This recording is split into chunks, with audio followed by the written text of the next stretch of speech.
this is bag number 4. I used the rest of the plastic sleeves that I had. I do need to order some more, but this is part 10.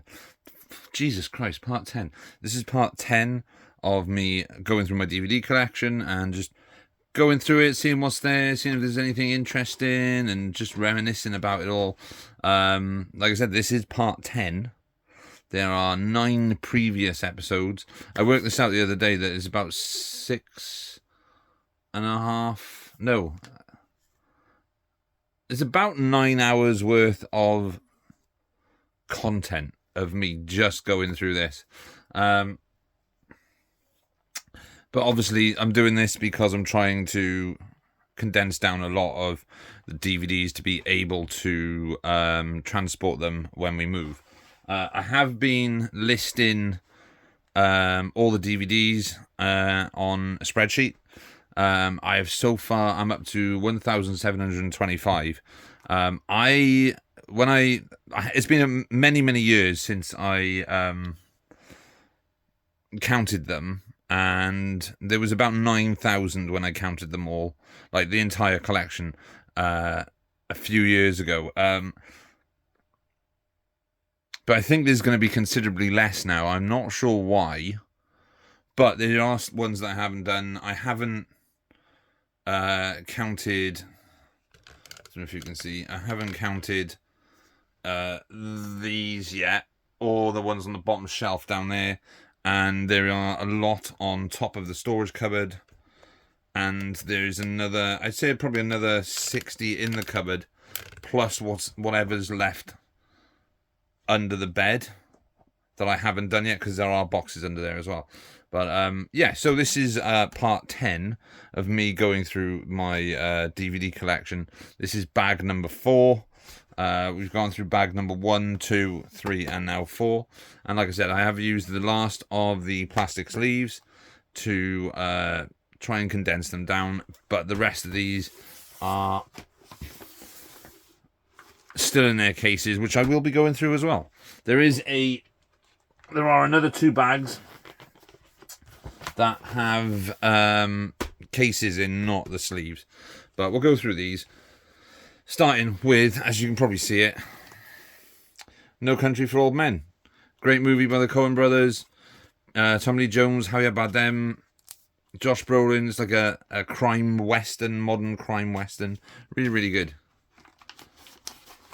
Then we have Lucio Fulci's Zombie, a.k.a. in the UK, Zombie Flesh Eaters. I think this is uncut, I'm not sure.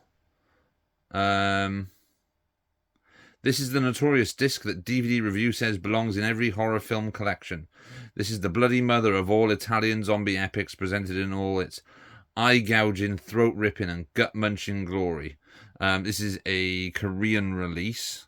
I don't know if these are bootlegs. I'm looking back now, they do look like bootlegs, but I'm not sure. They do have UPC barcodes on there. So who knows? Who knows? It's all region as well. It's in the correct aspect ratio as 2.35 to 1. Dolby 5.10, Dolby Surround 2 channel. I'm going to have to double check the image quality on that, just to see what it looks like, because it's been a long time. I've got the Blu-ray. Then we have Texas Chainsaw Massacre 2 from Tobe Hooper. This was made something like 16 years, I think it was. No, 1986. When was Chainsaw Massacre out? 74.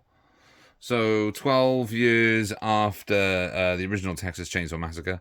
Was it 1974? I think it's 1974. 12 years after original Texas Chainsaw Massacre, Tobe Hooper came back with Texas Chainsaw Massacre 2, which is completely bonkers. It has Dennis Hopper in it. It has oh God, what's his name? Oh, he's in a lot of stuff. You'd recognise him. I can't even remember his name now. I've gone complete blank.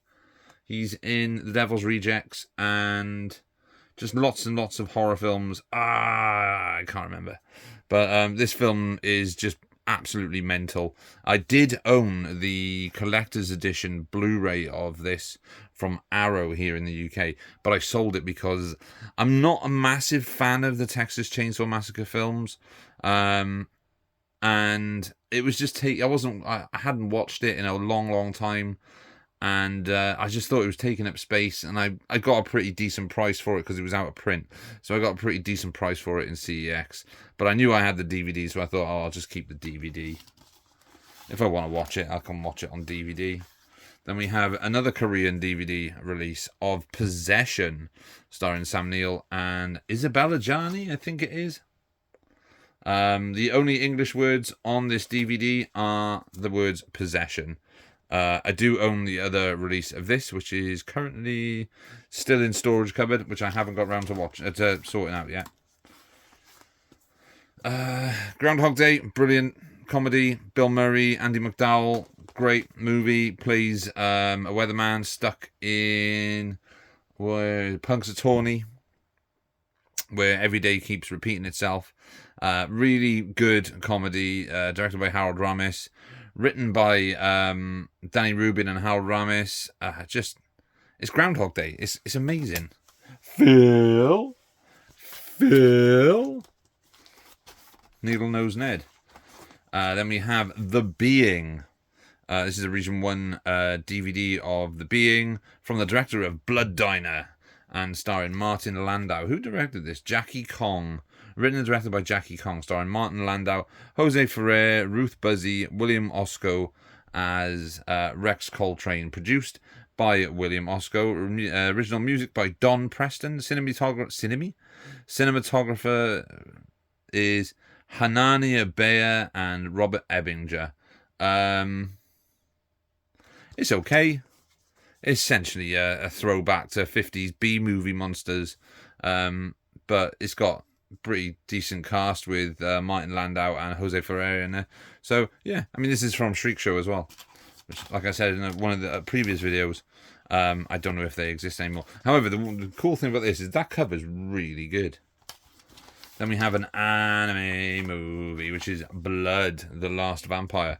One of only a handful of anime movies and anime shows that I own.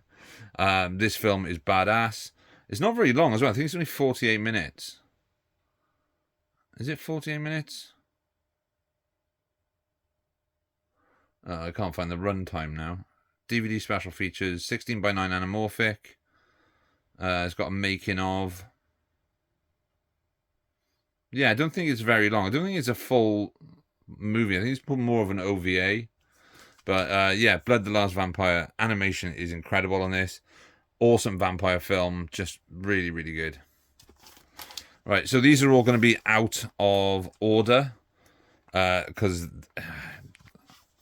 like I said, I'm just condensing them down to get them out of the way. But we have Police Academy 3 back in action, or back in training. Which arsehole did that? 96267. That would have been Ely. Thornhill. Yeah, someone's put there's a very old Blockbuster label on the back. Police Academy 3. How much was this? So this is the rental one. Yeah, so there is it would be 449. Yeah. Police Academy 2, their first assignment with Steve Guttenberg. The first Police Academy, 25th anniversary. My favourite Police Academy, Police Academy 4, Citizens on Patrol. This was the film that really got me into skateboarding as a teenager, because there's a whole thing of skateboarding at the beginning with David Spade. And I think Tony Hawk and someone else. Maybe Lance Mountain are the skateboarders with them at the beginning. But yeah, Police Academy 4, Citizens on Patrol is great. Great theme tune as well. Citizens on Patrol. Citizens on Patrol. Then we have Police Academy 5. I paid $4.99 for this one. Assignment Miami Beach. Cannot remember anything about this. But I remember stuff about this one. Mission to Moscow, which is the final one. Police Academy 7.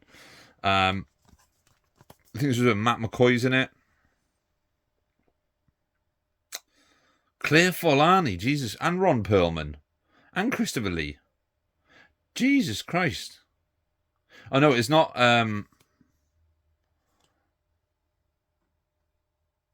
whatever his name is, I said. It's Charlie Schlatter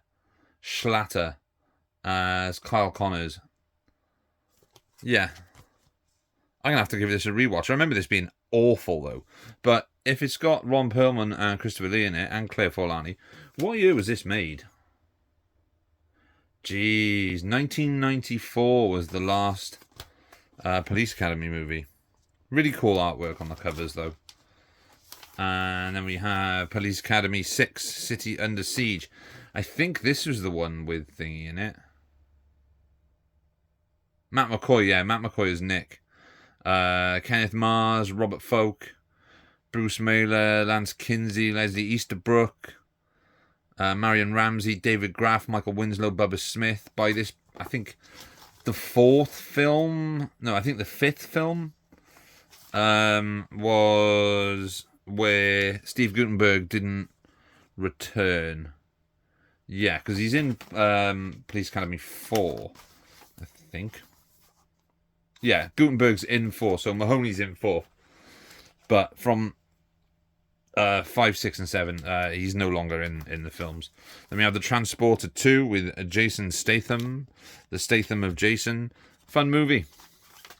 He manages to get a bomb off the undercarriage of a car by flipping it. It's stupid. Then we have Dario Argento's Phenomena. This is the Region 1 Anchor Bay release. This also has another title. I think it's called Creepers. Something like that. Young Jennifer Connelly. Just after... What year is this? 1985, I think. I think it's 1985. She just filmed... Or just finished filming... Once Upon a Time in America, so I'm assuming because of her working with Sergio Leone, she ended up working with Dario Argento, who had worked with Leone on some of his previous movies, including being one of the writers of Once Upon a Time in the West. Dracula Has Risen from the Grave, starring Christopher Lee and Rupert Davis. It's a Hammer movie, good movie. Like I said, Christopher Lee is top tier Dracula, if you ask me. Creature from William Malone. This is a incredibly awful DVD. If you look at the poster at the bottom, it's blurry on the camera, but it's blurry for real. Like it's a really badly printed poster, but it's got Stan Iver, Wendy Sharl, Lyman Ward, Robert Jaffe, Mary Lauren, Annette McCarthy, Diane Salinger, and Klaus Kinski. I don't know if I've seen this. I think I've seen this. I do believe I have seen this, but it's a really, really bad quality picture. Like there's no remaster or anything on this. I think it did get a Blu-ray upgrade, but it was only via William Malone's website. It was like very limited. And then we have Paul Newman in Fort Apache, the Bronx. This is a good movie. It's got Ed Asner in it, Ken Wall, Rachel Ticotin, Danny Aiello, Pam Grier, and Catherine Bella. Directed by Daniel Petrie. Yeah, good movie. Really good movie. This is the full screen version, unfortunately. Nightmare Before Christmas. Everyone knows Nightmare Before Christmas. Great movie. Not directed by Tim Burton, which a lot of people get mixed up with. Tim Burton directed the Corpse Bride, but Henry Selick directed Nightmare Before Christmas, based on character designs and story by Tim Burton. Henry Selick also directed Coraline and James and the Giant Peach, based on the Roald Dahl book, which is great.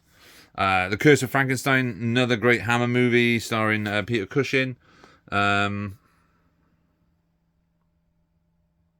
plays Frankenstein in this?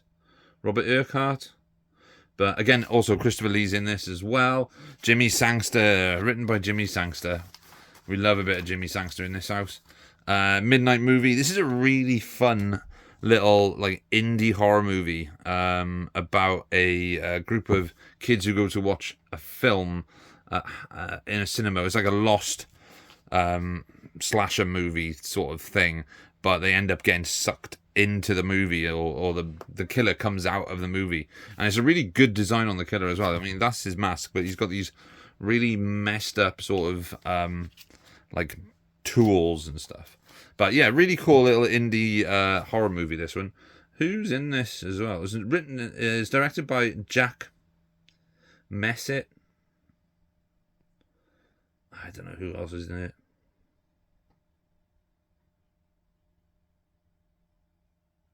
Yeah, really like Midnight Movie. Used to put that on every Halloween. I might actually do that this year, watch it at Halloween.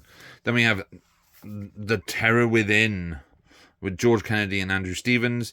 This is a Roger Corman produced movie. This also has The Terror Within 2 on it, which is actually pretty decent. It's okay. The Terror Within is the better of the two. I think like the Terror Within 2 was more of a sort of ego thing for Andrew Stevens, who directed it. I think he directed this one as well, but I'm not 100% sure. Yeah, good movies. Bit like Alien, if it had a budget of 20p. Now and Then, I remember watching this in the 90s on a time-coded VHS tape.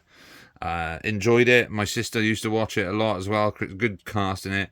Christina Ricci, Thora Birch, Gabby Hoffman, Ashley Ashton Moore, Melanie Griffiths, Demi Moore, Rosie O'Donnell, Rita Wilson. Yeah, really, really good. Been a long time since I watched this, but I remember there's a scene. I think one of them gets trapped in a drain or something during a storm. It's directed by Leslie Linker Glatter. What a name. Written by Marlene King. Produced by Susan Todd and Demi Moore. Yeah. Now and Then. Good movie. Good coming of age teen movie that also flips between now and then. Doghouse. Love Doghouse. Danny Dyer, Noel Clarke, Stephen Graham, directed by Jake West. Lots of fun. Yeah. Zombie movie, sort of lads' weekend, where they go to a town and the town is being, well, it seems deserted, but there's a zombie virus that's gone around and it's turned all the women into zombies. There's a really good little role in this for Emily Booth as, I don't know if you can see her there she is, as the scissor crazy hairdresser zombie. It's fun. It's a Danny Dyer film. Prom Night with Jamie Lee Curtis. I didn't really like Prom Night. Wasn't that fussed on it, to be honest. It's got Leslie Nielsen in it as well, Jamie Lee Curtis, Casey Stevens, Eddie Benton, Antoinette Bauer. It's directed by Paul Lynch, and it is written by... Doesn't even say who it's written by. But, yeah, I mean... It's not the best Jamie Lee Curtis slasher film. I'd say that would be, yeah, obviously Halloween is the best. But, it's okay. It's a Region 1 DVD anyway. Blackwater. I have never seen this. In fact, I didn't even know I owned this. I have another film called Blackwater, which is an action film starring Dolph Lundgren and Jean-Claude Van Damme. I think this is directed. I'm not sure. I think this is Greg McLean, who directed Wolf Creek, but I'm not 100% sure. Like I said, I didn't even remember having this. But this is a crocodile horror movie. It's an Aussie movie, mate. Grace and her boyfriend Adam and younger sister Lee decide to take a river tour while holiday in northern Australia, mate. As they drift into a mangrove swamp, their boat is suddenly capsized and Jim, their guide, disappears. Realising they've been attacked by a crocodile, Adam drags Grace into the safety of a tree whilst Lee clings onto the top of an overturned boat. Adam and Grace frantically try to maneuver Lee and the boat to the tree, but it is firmly stuck. Stranded in a flooded mangrove swamp, the three holidaymakers must work out how to survive. Just when you thought it was safe to go back in the water. There's a nice little Jaws throwback. But yeah, I can't remember. It's only hour and 26 minutes. I'll probably watch that at some point. Like, now that I know I've got it. Mighty Ducks Are the Champions. For a long time, I didn't know that this was just called The Champions. In America, it was released as Champions. See, on the back, it just says Emilio Estevez Champions. I always knew this as The Mighty Ducks. And then you have D2, The Mighty Ducks. And then D3, The Mighty Ducks, which is weird. I don't know why. But, yeah, for a long time, I just thought that this was called The Mighty Ducks. But it's not. It's actually called Champions. But this is the UK DVD where they called it The Mighty Ducks Are the Champions, because it would be confusing. I have spoken about my love for Mighty Ducks. There is a Charlie Funko.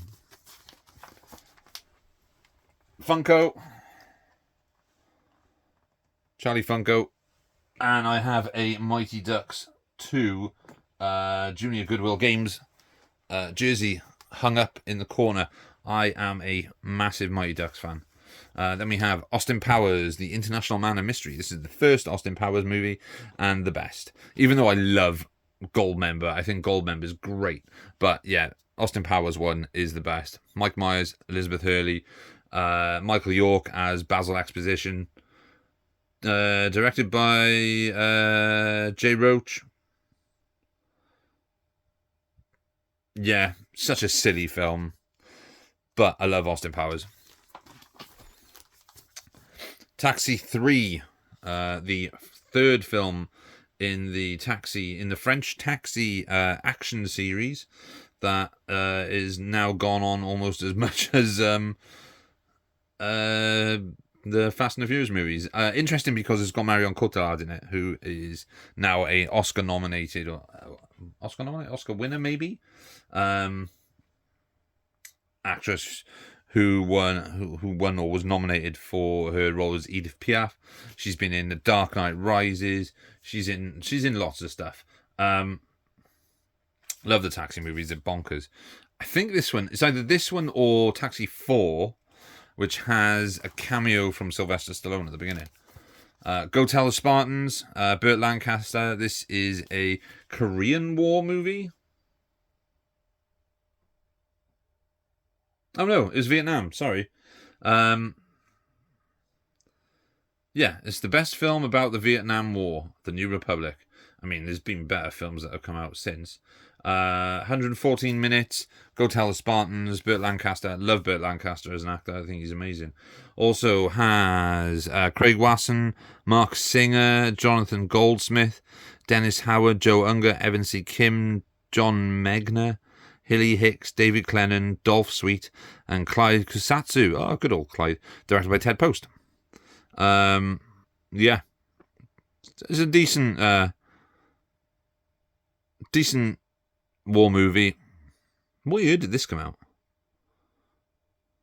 It was 2005. It was released by HBO, but it's not a HBO movie. It's a Mar Vista production. But yeah, it's got Mark Singer in it as well. Go Tell Spartans. We have the sequel to Prison on Fire, which is called Prison on Fire 2. You'll see quite a few of these DVDs. These are Hong Kong Legends. There's a little logo for the Hong Kong Legends at the bottom.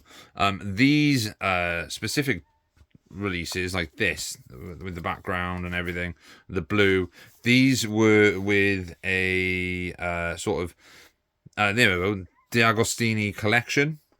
So every week you'd pay like $9.99 and you get a magazine and you get a DVD. So there was this, like they showed in the last one, Prison on Fire, City on Fire. There is, I think, Island on Fire as well. I've got Project A, like some big name Hong Kong action films, like the classics, were with this magazine. They did the same with Clint Eastwood movies, which is where I first saw a lot of the Clint Eastwood films. But yeah, cool movie. We have Stephen King's It. This is the 1990 version with Tim Curry. I got this on Blu-ray. Love it. Moon 44. From Roland Emmerich, director of Independence Day and every other film where Los Angeles gets destroyed. I just really want to get a decent release of this. Like a decent, proper Blu-ray release of this film. It's directed by Roland Emmerich. It actually stars Dean Devlin and Michael Paré and Leon Rippey. Who else is in it? Roscoe Lee Brown. But we've also got Brian Thompson and Malcolm McDowell and Lisa Eichhorn in this. It's got some really good practical effects in this as well. But it just keeps getting lost. Like, I think there's a Blu-ray in Germany, but it might be discontinued now, or it might be out of print. But it's a fun movie. This was released by Boulevard Entertainment in the UK. It's 4x3. So in the UK, we had a lot of... this is like pre the boutique boom in the UK. So we had a lot of, especially like in the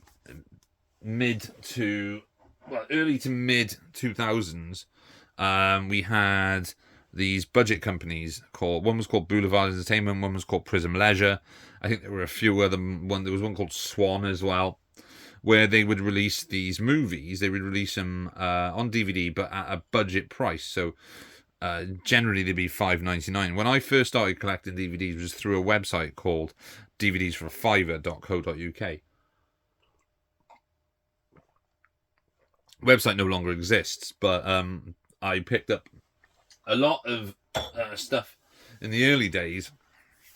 Things they were like a lot of them were like low budget like action films, like with Jack Scalia and people like that. But the Prism Leisure would then start releasing some like more well-known budget movies. So this is a catalogue which I found earlier. See, this is from Prism Leisure. It's got over 600 titles available, only $5.99 each. So just quickly, I'm going to go through what they've got. So they've got Ahsoka, The Bounty, Augustus, The Body, Farewell to the King, Made in Britain, via the Violins, Firestarter, Hell's Kitchen. They've got a lot of like fancy pants, true life ones. They've also got The War Bride, Too Young to Die, Fabulous Baker Boys, Safe, which is a fantastic movie with Julianne Moore. They've also got Coronation Street, The Dead Zone, which I actually own. Then there's Meantime, Last Orders, Secretary, My Kingdom, Time Cop, Dune, Into Deep, Grand Theft Auto, Conan the Destroyer, Kickboxer, Hard Boiled, Return from the River Kwai, Chopper, Taxi 2. They've got the Ruttles, The Battle of the Sexes, and then some more indie stuff as well. So like Help I'm a Cheerleader, Beautiful Joe, Hotel New Hampshire. Then they've got some comedies. They've got Rock and Roll High School, which I've also got somewhere. Kentucky Fried Movie, Human Traffic, Southwest 9, which is a Shane... I can't remember his name. Shane Meadows movie. Swimming with Sharks with Kevin Spacey. Personal Services, Hound of the Baskervilles, Seven Deadly Sins, Back to the Secret Garden, My Little Pony the movie, which I saw in the cinema when I was a kid. Help I'm a Fish, Skippy, mate, fucking Skippy. Transformers the movie, which is the one I had for a long time before I bought the collector's edition. Now I have the 4K. Look at this, Blue Velvet, Donnie Darko. Okay, Leprechaun, Shivers, Rabid, Halloween 2, Leprechaun 2, Ed Gein, Amityville 2, which is in here somewhere. Ted Bundy, House of a Thousand Corpses, Bride of Chucky, Shadow of the Vampire. Like, they would just $5.99, and sometimes they'd have offers on like 3 for £10 and stuff like that. So like we had it really, really good in the early to mid 2000s when it came to DVDs, because you were able to pump up a DVD collection with things like the Prism Leisure stuff, who also released these packs where you'd buy a DVD player and you'd have like 20 movies on DVD with it. It's pretty cool. But yeah, Boulevard was one of the other companies that released these sort of like budget DVDs. I mean, there's nothing fancy about the discs. The discs are just white. But Moon 44 is pretty good. Then we have some classics. We have the Bride of Frankenstein. I love that artwork. I love that artwork. And I love the artwork for the other one as well. But this is the Bride of Frankenstein with Boris Karloff. This was actually in a 2-disc set with Frankenstein, which is the next one. They were in Amaray cases, but they were in a slip case. And I didn't really want to keep the slip case because it wasn't the best slip case. It was a bit flimsy. So I decided to take them out of the Amarays and put them in these sleeves. Because I've got them on Blu-ray anyway. They're in the Universal Monsters collection. But yeah, I love that artwork. Bride of Frankenstein. And then I love this artwork as well, which is the original Frankenstein with Boris Karloff as well. So good. Classic Universal horror. Then we have the 2-disc widescreen edition of Terminator 3, Rise of the Machines. I've got that on Blu-ray. Albino Alligator, a film by Kevin Spacey, starring Matt Dillon, Faye Dunaway, and Gary Sinise. I don't know if I've seen this. I can't remember. It's got William Fichtner and Viggo Mortensen, John Spencer, Skeet Ulrich, Emma Walsh, and Joe Mantegna. I'm going to have to watch this because I think I've seen it, but I'm not 100% sure. But there's Albino Alligator. This is the Region 1 Miramax Classic Edition. And we have Puppet Masters, based on Robert A. Heinlein's novel. Donald Sutherland is in this, also with Eric Dahl, Julie Warner, Yaphet Kotto as well. Directed by Stuart Orme. There's like 3 people that wrote this, which is Ted Elliott, Terry Rossio, and David S. Goyer. But from what I read, there was a lot of interference in this movie where they had to change the ending, and the ending was going to be a lot bigger and gorier and just more exciting to what actually happened in this. But it's still a fun movie. I've got this on Blu-ray on a double disc, 2-disc set with, is it 2 discs? No, I think it's a single disc with Deep Rising as well. This is from Mill Creek. So I really like Puppet Masters. It's kind of like Invasion of the Body Snatchers. Then we've got Gone in 60 Seconds. It's Gone in 60 Seconds. It's great. It's got great car chases in it. And it's Nicolas Cage. John Wayne in Brannigan. This is a fun movie from 1975. Directed by Douglas Hickox. John Wayne is an American detective sent to the UK, and he works alongside Richard Attenborough, I believe. Yeah, Richard Attenborough. It's got Judy Geeson in it as well, Mel Ferrer, John Vernon, as usual, Ralph Meeker, Daniel Pillon. But there's a really good car chase in this movie, through the streets of London and then over the London Bridge. John Wayne's pretty badass in this. It was interesting seeing John Wayne outside of Westerns as well. So he's pretty good in this. But he's even better in McHugh, which is another 70s set cop movie with John Wayne.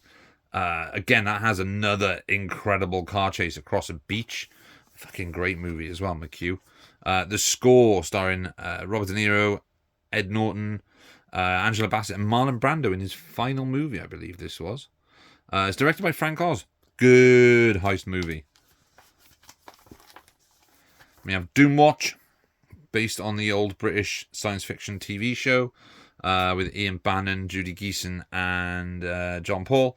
I owned the UK Blu-ray of this, but I'm not fussed on it. It's not like, I like 70s horror movies. I like 70s apocalyptic sci-fi movies.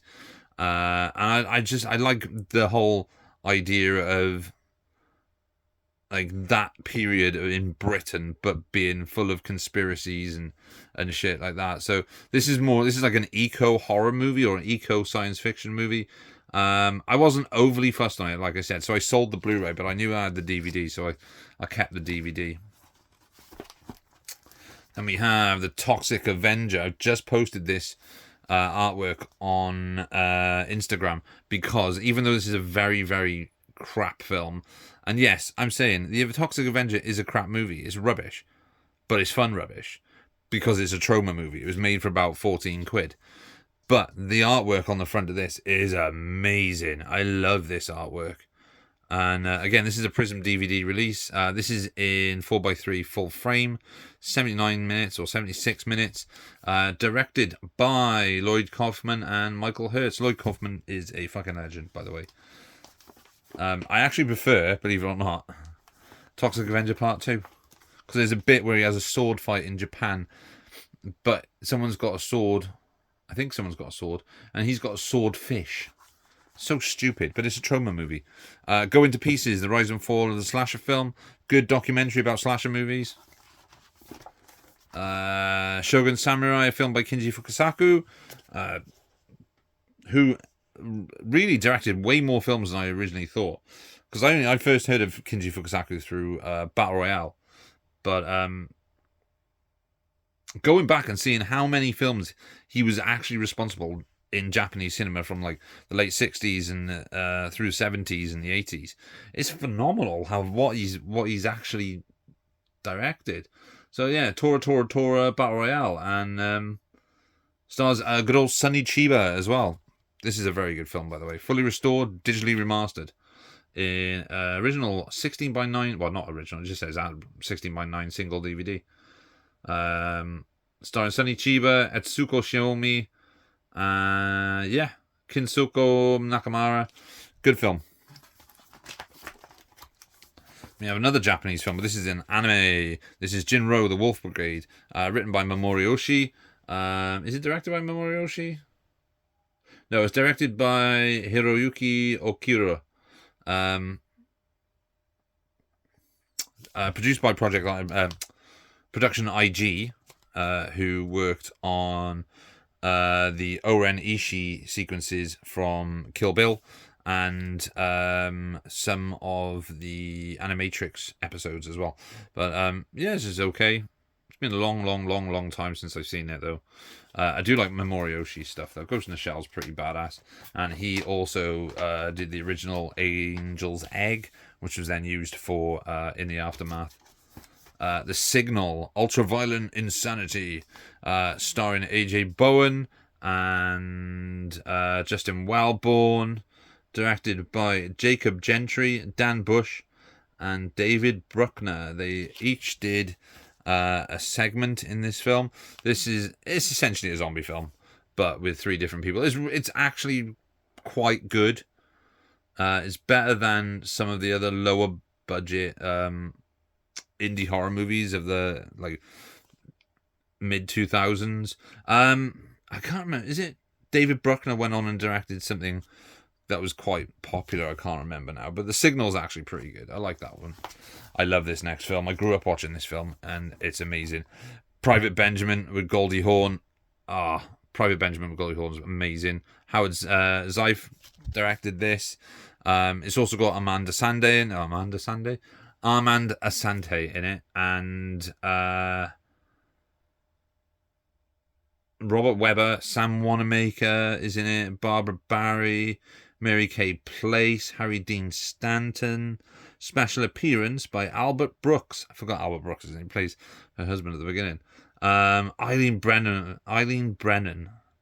She is fantastic in this. She's also fantastic in Clue as well, though. So, but yeah, I love Private Benjamin. Good movie. We've only got like 2 sleeves left, and I can speed through the DVDs then. Battle of Britain, big British World War II epic. Cast in this: Harry Andrews, Michael Caine, Trevor Howard, Kurt Jurgens, Ian McShane, Kenneth Moore, Laurence Olivier, Nigel Patrick, Christopher Plummer, Michael Redgrave, Ralph Richardson, Robert Shaw, Patrick Wymark, Susanna York, just to name a few. Directed by Guy Hamilton. It's 127 minutes. Some fantastic aerial like dogfight sequences in this film as well. Good movie, good World War II film. And the final one in the sleeve is Monkey Shines, written and directed by George A. Romero. Can't not love a Romero movie. It's got John Pankow in it, Jason Bigg, Kate McNeil, Joyce Van Patten. I originally thought this was based on a Stephen King novel for some reason. I don't know why, but it's about a disabled man who gets a monkey as a like home help sort of thing, and the monkey's evil. Yeah, cool. So then we have in the box The Monster Maker, directed by Sam Newfield, starring J. Carrol Naish, Ralph Morgan, and Wanda McKay. I don't even know what year this was made. Probably late 40s, possibly. I can't remember. But yeah, I got a really itchy nose tonight. Death Ship from Alvin Rakoff, starring George Kennedy, Richard Crennan, Nick Mancuso, and Sally Ann Howes. Also has what's his name? I don't know why I thought Donald Pleasance was in this, but he's not. Shit, Saul Rubinek. There we go. Saul Rubinek is in Unforgiven and True Romance as well. He plays the film producer Lee Donowitz in True Romance. City by the Sea with Robert De Niro, Francis McDormand, and James Franco. It's a long time since I watched this. I don't think I can remember much about it. Directed by Michael Canton Jones. Estranged from his wife and son Joey, Vincent lives his life in solitude, keeping even his girlfriend at arm's length. When Joey emerges as the prime suspect in a murder investigation, Vincent is devastated and is forced to face painful events of his past. As a cop, Vincent must bring a criminal in for justice. As a father, he must find a way to save his son. Now he has to put his life on the line in order to do right by both his family and his parents and his profession. Contains strong or hard drug use. This would never be an 18 today. This would probably be like a 12. It's probably just got naughty language. George Romero's Survival of the Dead. George Romero's last ever film, and it was this. Not the best. It's fun. It's okay. But if he had just done Land of the Dead as his final film and not followed it up with Diary of the Dead and Survival of the Dead, I think he would have left such a great legacy. But because Diary of the Dead and Survival of the Dead are sort of not in the same realm as anything he did prior to that, but God bless the man. He created a genre with no money and ended up not making anything off Night of the Living Dead. Then we have Django. Do. Again, this is another Korean DVD. I knew I had this. I also didn't realise I also have another copy of this as well, which is in a box set from Cult Epics, I think it is. It's got three different. Oh my God, really chubby fingers. Three different spaghetti westerns, which is Django, Keoma, and Bullet for the General.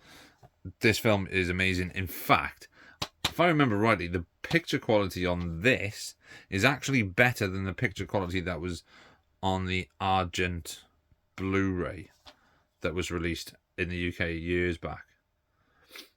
It's 1.85 to 1 widescreen NTSC. Yeah. Cool movie. Django is badass. Hellboy Special Edition. Got the Blu-ray of this. Hellboy's amazing. I do have Hellboy 2 somewhere. Excuse me. Stephen King's Maximum Overdrive. The film that Stephen King cannot remember making because he was so fucked up on cocaine. Starring Emilio Estevez, Pat Hingle, Laura Harrington, Christopher Murney. Music by AC/DC. Written for the screen and directed by Stephen King. Interesting thing about this is that it has Lisa Simpson from The Simpsons in it. Yardley Smith, there we go. She plays one of the characters in it.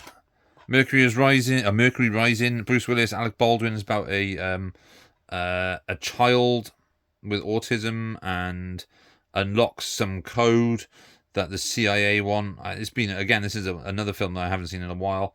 Directed by Harold Becker. Chi McBride, Kim Dickens, music by John Barry, Bruce Willis. I'm gonna have to watch this again because I do love Bruce Willis. I watched a clip from it the other day where he's being chased through a street by an assassin, because it's always assassins.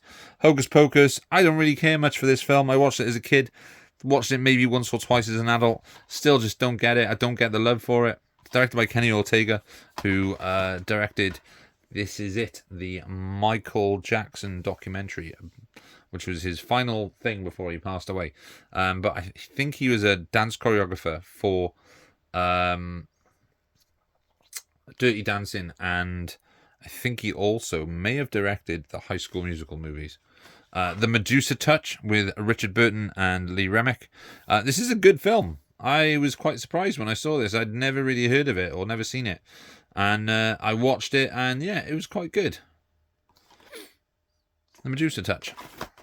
This film is fucking badass. A Bittersweet Life.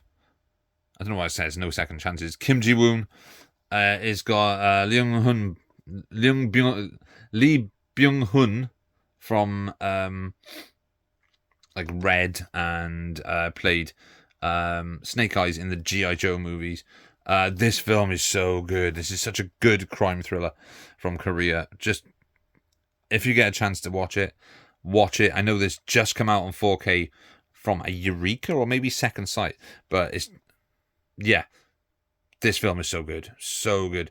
I love like it says, makes Quentin Tarantino seem like a rank amateur. It doesn't. I mean, it's a completely different type of filmmaking. This is more along the lines of like a Johnny Toe type of crime thriller, or like a 70s Sidney Pollack type of film. But it's so fucking good. Then we have 80s cheese now. I'm going to bring these forward because it's getting more and more difficult now. I have a drink. Ugh. What are we on?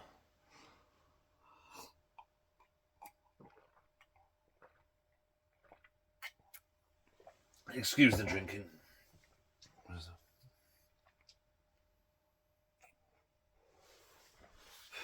Then we have 80s cheese now with a Sylvester Stallone film that I love.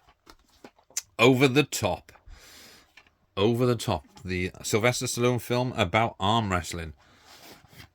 With the artwork on the inside. That artwork is so good. That is such good artwork. From Warner Brothers. I don't know why there's this. It's got this slipcase, this Action Collection slipcase, which is like foil, silver, or gold or bronze foil. And I've never seen this. This has never had a release in the UK on DVD, as far as I'm aware. But it's a fun movie. He plays a truck driver called Lincoln Hawk, which is the most like insane name to have a character. Only a Sylvester Stallone movie would have a character like called Lincoln Hawk. The same as you'd only have like John Spartan in a Stallone movie, Rocky Balboa, John Rambo. Like they're non-names. They're names that are just, they are typical Stallone character names. It's a great film though. Plays an arm wrestler and a truck driver. Where did we get to? Right, this next film is hyper violent.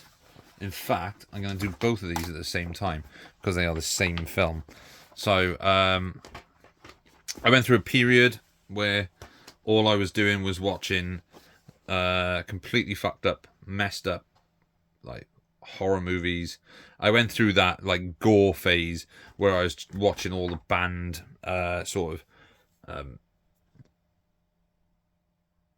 the banned list from the Video Nasty days and stuff, and one of those films was Cannibal Holocaust, and the other film was also Cannibal Holocaust. These are both, I believe, uncut. Maybe this one's a little bit more cut, but I know that this one is completely uncut. It says 16:9 uncut version on the back. This is the Aussie. This is the Australian collector's edition, which is a really nice set. It comes like this and everything. Can't show the inside of that. I'm gonna have to blur bollocks. I'm gonna have to blur that out. But yeah, it's a really good. It's a like to describe Cannibal Holocaust as a good movie is kind of wrong because it's so messed up. But it's made in such a way that it's creatively incredibly well done. Apart from some certain scenes that are just it's straight up animal cruelty, and I love animals and stuff. I had cats. I had 2 cats for 16 years. They both sadly passed away last year. And I've had cats all my life. I love dogs. I love ducks. I love birds, and I just love animals, like any human should. So there are scenes in this that are very off-putting. That just like take those scenes out, and the film would easily pass uncut. So if those scenes, if the animal cruelty scenes were never filmed, and they didn't use footage of actual executions in Africa, then this could probably pass uncut. This is the uncut version with all of that stuff in it. But if you take all that out, what Ruggiero Deodato did was essentially make the first found footage horror film. It's well shot, it's well edited, it's superbly acted by by the cast of The Explorers. Maybe not so Robert Kerman, who plays the investigator after it, but the music by Riz Ortolani is just so good. I can't recommend Cannibal Holocaust because it is a horrendously violent movie, but as a fan of filmmaking, I think it's a very, very, very good achievement in film and cinema. But moving on, The General's Daughter with John Travolta. I remember this, but I don't remember a lot about it. It's directed by Simon West. It's got Madeleine Stowe in it, James Cromwell, Timothy Hutton, Clarence Williams III, and James Woods. At one point I got this confused with Basic, which also stars John Travolta, but that one also stars Samuel L. Jackson as well. He's a military investigator investigating the death of, I believe, a general's daughter. There's some like twists and stuff. It's a good movie. It's a good film. Travolta's great in it. Then we have The Clone Wars Volume 1. Never got around to getting Volume 2. This was created by Genndy Tartakovsky, who was responsible for creating everything from Dexter's Lab to Samurai Jack, and his last TV show was a show called Primal, which is brilliant, but he also directed the Hotel Transylvania movies. Great animator, but his work on Clone Wars is great. I actually prefer this to the CGI ones. What are we on? 53 minutes. Okay, I can speed through these. American Pie 2. First American Pie film I saw at the cinema. Love it. It's great. Alison Hannigan. Loved Alison Hannigan in Buffy. Loved her in American Pie. Then loved her as Lily in How I Met Your Mother. Knocked Up. Katherine Heigl, Seth Rogen. Funny movie. Directed by...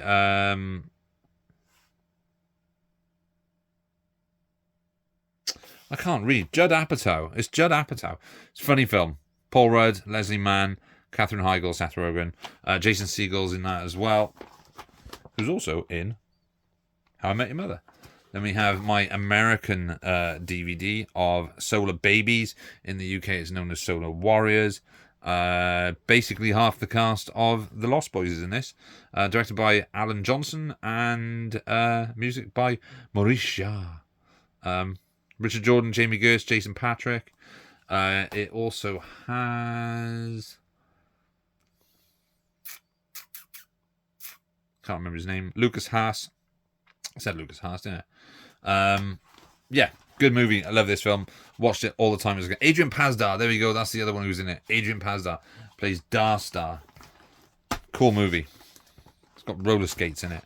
Kansas City Confidential is a film noir from, what year is this from? 1952, starring John Payne, Colin Gray, and Preston Foster. Yeah, it's a decent enough film noir. Directed by Phil Carlson. Oh, it's got Lee Van Cleef, Neville Brand, Jack Elam. Jesus, I have seen this. I should know this. So John Payne, Colin Gray, and Preston Foster aren't massive names that I'm aware of. But Neville Brand, Lee Van Cleef, Jack Elam are all people that I am very well aware of.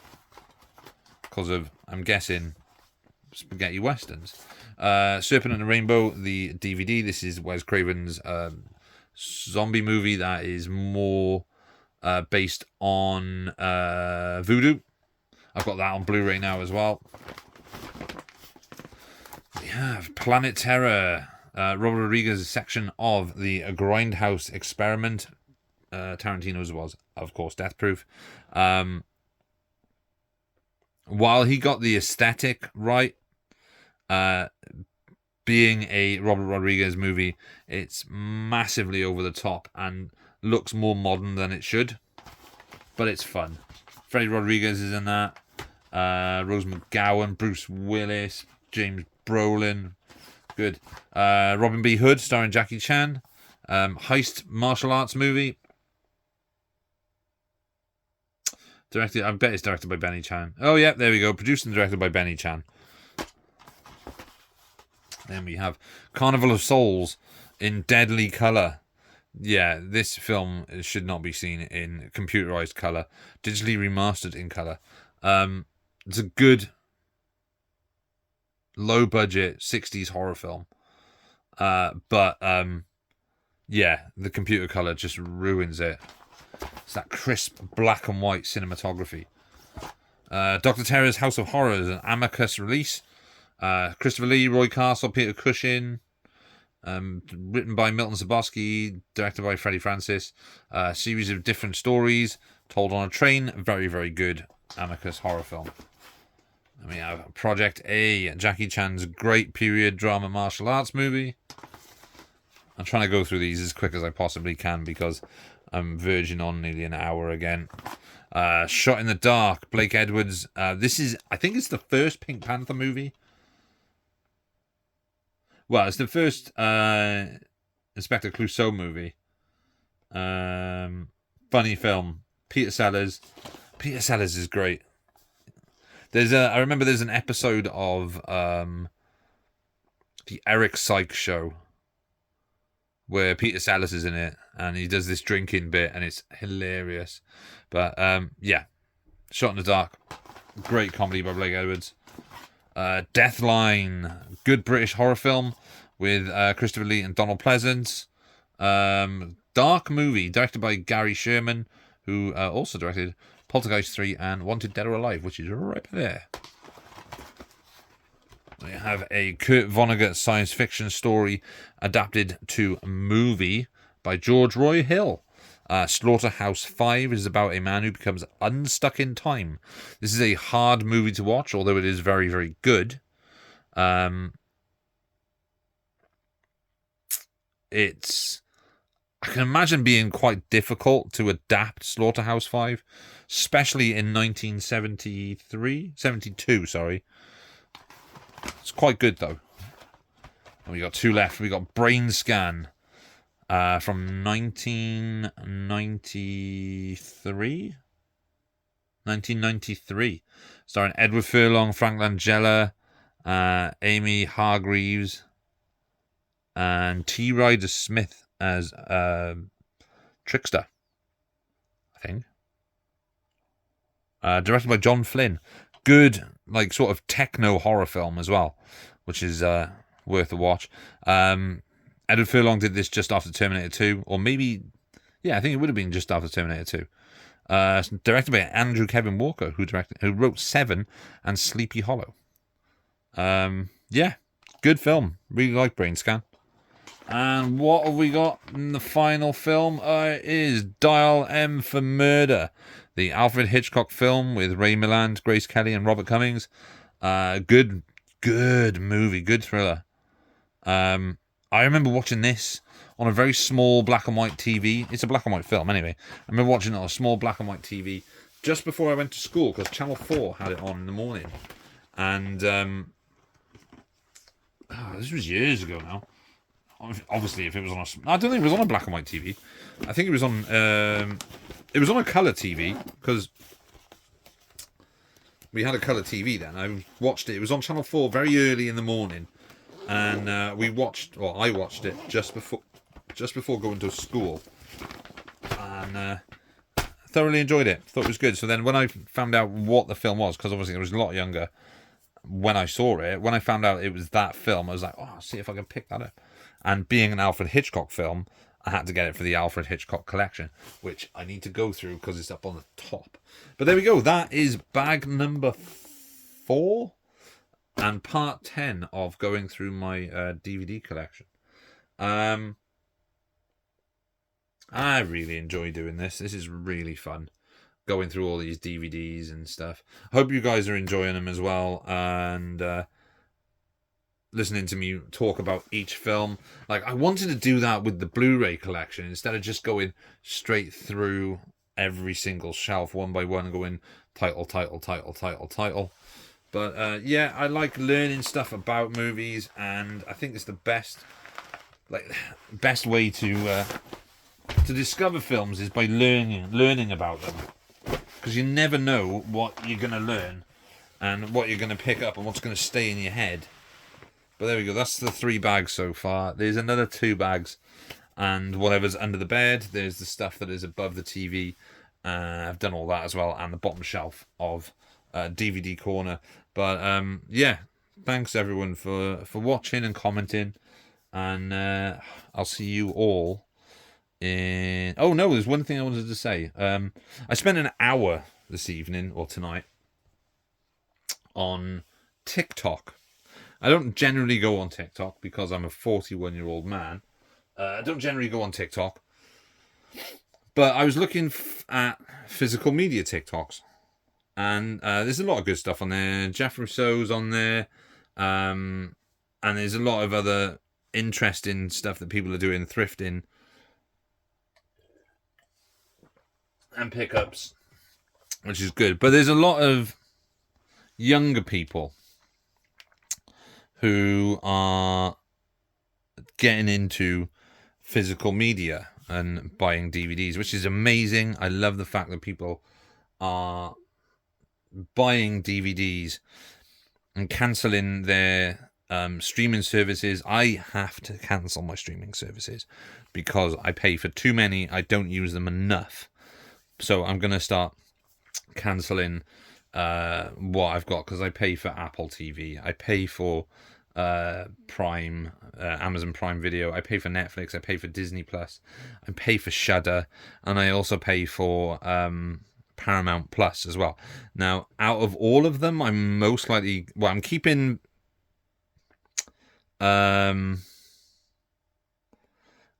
see, there's certain things on different platforms that I want.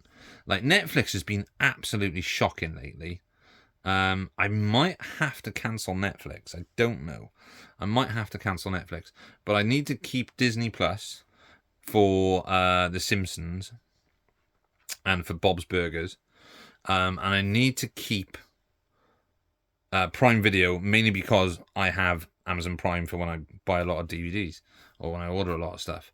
And there's part of me that wants to keep Paramount Plus because of the South Park specials, and it's only like $4.99, so it's not like a big issue. Well, it's a big loss, but I've watched maybe 2 films on Shudder, and I've been paying for it for like 2 years, and I just so I'm going to cancel Shudder.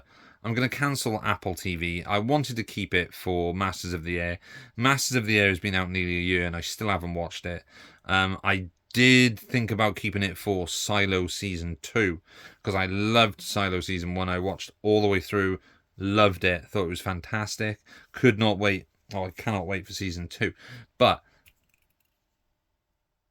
I just don't want to spend the money because it's, what is it, $7.99 or something for Apple, and it's just $7.99 just going down the drain. It's like £5 for Shudder. That's just going down the drain because I'm not using it. I use Prime, Amazon Prime all the time, so it comes with Prime Video, so that's all right, and I can use that for some things. But Netflix has just been so bad lately that I don't see the point of paying for something that I rarely ever use. So I'm considering cancelling Netflix because I've got all these anyway. So like, do I really need Netflix? There's nothing on there that that drags me in. Like say with Disney Plus, you've got The Simpsons and you've got Bob's Burgers and Family Guy, and I watch all the adult humor animated shows on there, and every now and then there's like, oh, if I can't be asked getting a Blu-ray out, I'll watch a Star Wars film, or I'll watch, like, my brother's currently going through all the X-Men movies, so X-Men, the Logan movie, and Deadpool movies, so they're all on Disney Plus, but I've got all the X-Men movies and all the Deadpool movies and the Wolverine movies on physical, so I don't know, it's all down to laziness, I guess. But yeah, there's a lot of younger people on TikTok that are getting into physical media, but there's a lot of issues that I see with them. I don't know if they're doing it because they think it's cool now. Like, I've just bought myself a pink portable DVD player and 4 movies. The one thing was, I saw one video where she went, I bought 10 Blu-rays. I don't have anything to play them on, though. I said, well, why'd you buy them? Like, we all know that we spend a lot of money on physical stuff. We do. Like, I've spent a lot of money over the years on DVDs and on Blu-rays. Not as much as some other people whose collections I am massively jealous of. But a lot of people, especially the younger people, the what they call Gen Zs or Gen Alpha or Gen Z, I think it is, who are kind of following a trend of buying physical media because, like what happened with vinyl, it became trendy, whereas people who are collecting physical media, like myself, like other people on YouTube and stuff, they collect it because of the film, and they like to archive a series of, well, they like to archive movies. And archivation, is it archivation? Is very important, especially when it comes to films that may not be available in a different format. So, well, if at this rate, the way Kino Lorber's going, everything's going to be available. But yeah, something like I've got 2 copies of 28 Days Later. I've got it on Blu-ray and I've got it on DVD. Like something like that, which is now not available anywhere because of a rights issue. But we'll probably still soon see a release of both 28 Days and 28 Weeks when 28 Years comes out in a box set or something. Same with, was it people were talking about Strange Days being a nightmare to find? I mean, it might be a nightmare to find in America, but outside of America, it's not that difficult. I mean, I bought it like a year and a half ago, and it cost me $8.99. I think it's still like $7.99 or $8.99 on Amazon Germany. But this is what we do. We collect and we archive movies. Kermit's Ghost has a very, very, very good collection. It looks amazing. It's essentially an entire archive of cinema. I mean, mine is not an archive of cinema. Mine is an archive of what I like to refer to as genre cinema, especially the Blu-rays. My DVDs, on the other hand, is an archive of just every single thing.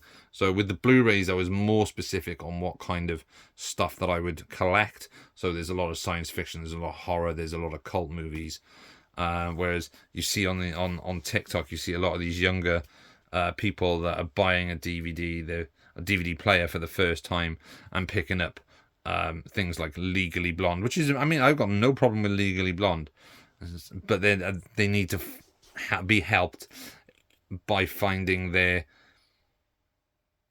area that they want. I mean, I don't know what I'm talking about. It's late. I've talked a lot for the last hour and a half. I think it's an hour and a half. But it's good to see more people going back to physical media, especially with DVDs, because DVDs are the easiest format to get hold of, especially if you go to a thrift store, or in the UK, if you go to a charity shop. You can pick them up so cheaply. I just don't like the idea of people latching on to physical media as a sort of aesthetic, which is what I saw in a few TikToks where they talked about it's an aesthetic. Like, I don't collect Blu-rays, I only collect DVDs because, one, they look more aesthetic. It's like, but Blu-ray looks better than DVD. Why would you not get a higher quality version of a film just because it doesn't fit the aesthetic that you're going for?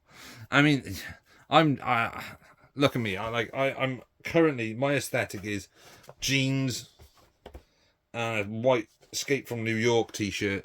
I've got nerdy shit on my shelves and stuff. It's not an aesthetic. It's a 40-year-old's bedroom. It's a bit of a mess, actually. I need to sort it out. But there's the bags there. In this corner over here, I've got my my amp, my tuner, and my CD player. The reason the amp is down by there is because everything else is attached and I have nowhere else to put it. But it's got I've got the amp and I've got the CD player. But the only thing that is currently hooked up to the amp is a very small square Bluetooth receiver that I play through the I don't know if you can see them on the big shelf up the top. Let me take this out. I don't know if you can see them up there. I'll show you now. I've got speakers on the end of each at the top, and the big blue light, I don't know if you see that, down there is my soundbar, which was £45. Like, I'm not a big aesthetic guy. I don't really care about it. I've rambled. Why am I rambling? Stop rambling, Pete. Stop being a dick. Right, so yes, as usual, I'm going to throw out the peace sign. I'm going to give you a salute. I'm going to say cheers. I've been Pedro. This has been my cabin. This is part 10 of going through my DVD collection. Thank you all. I will speak to you all very soon. Peace.